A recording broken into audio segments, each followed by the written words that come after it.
नमस्कार, धर्म ज्ञान में एक बार फिर आप सबका स्वागत है और मैं हूं आपके साथ कविता राणा।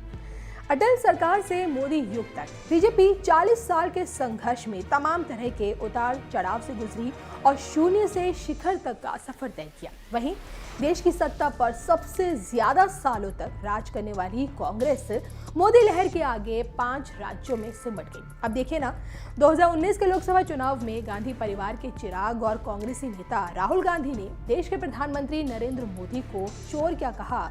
देश की जनता ने उन्हें कांग्रेस मुक्त भारत का आईना दिखा दिया। आलम यह है कि पुत्र मोह और चाटुकारिता की राजनीति ने कांग्रेस को भारतीय सियासत के फलक से बाहर कर दिया है। इसके बावजूद राहुल गांधी और सोनिया गांधी की अकड़ कम नहीं हुई। जब कुछ वरिष्ठ कांग्रेसी नेताओं ने पार्टी के भीतर बदलाव पर जोर दिया, तब राहुल गांधी ने उन्हें भाजपा का एजेंट करार दिया। हालांकि एक बार फिर गांधी मुक्त कांग्रेस की मांग जोर पकड़ रही है और गांधी परिवार के पास कोई विकल्प भी नहीं है। देखिए, प्रियंका की एंट्री से कांग्रेसियों को ढेरों उम्मीदें तो थी, लेकिन जनता पर उनका जादू भी कुछ खास नहीं चल पाया। अब भले ही साल 2020 कोरोना की भेंट चढ़ गया हो, लेकिन देश की राजनीति गरमाई रही। बिहार चुनाव में कमल खिला और अब अगली राजनीतिक लड़ाई बंगाल में। ऐसे में एक बार फिर राहुल गांधी अपने आक्रामक तेवर में हैं।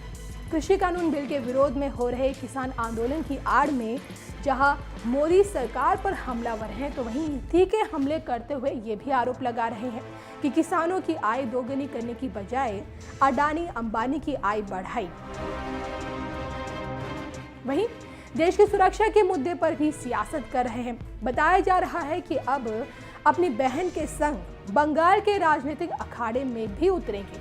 अब ऐसे में राहुल गांधी की ये तमाम कोशिशें क्या कांग्रेस के घटते जनाधार पर फुल स्टॉप लगा पाएगी?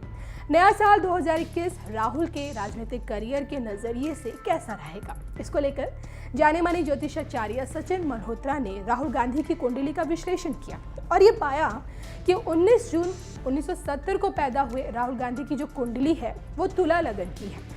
चंद्रमा धनु राशि में स्थित है और राहु की कठिन विंशोत्तरी दशा में चल रहे राहुल गांधी को वर्तमान में शनि की 7.5 से जूझना पड़ रहा है। चंद्रमा से दूसरे घर में और लगन से चौथे घर में गोचर कर रहे शनि उनके परिवार, विशेषकर उनकी मां यानी कि सोनिया गांधी के स्वास्थ्य के लिए शुभ नहीं है। राहु शुक्र की दशा में साल 2021 के पहले 6 महीने राजनीतिक दृष्टि से उनके लिए शुभ होंगे, लेकिन शुक्र दशम भाव में होकर राजनीति में कुछ सफलता का आश्वासन भी दे रहा है, जिसके चलते इस साल के मध्य में केरल, बंगाल, असम, तमिलनाडु आदि राज्यों में इनकी पार्टी का प्रदर्शन संतोषजनक जरूर होगा। हालांकि साल के अंत में कमजोर वर्ष कुंडली के चलते मां के स्वास्थ्य को लेकर चिंता रहेगी और इनके स्वयं के लिए किसी राजनीतिक मुकदमेबाजी या विवाद में फंसने का भी योग है।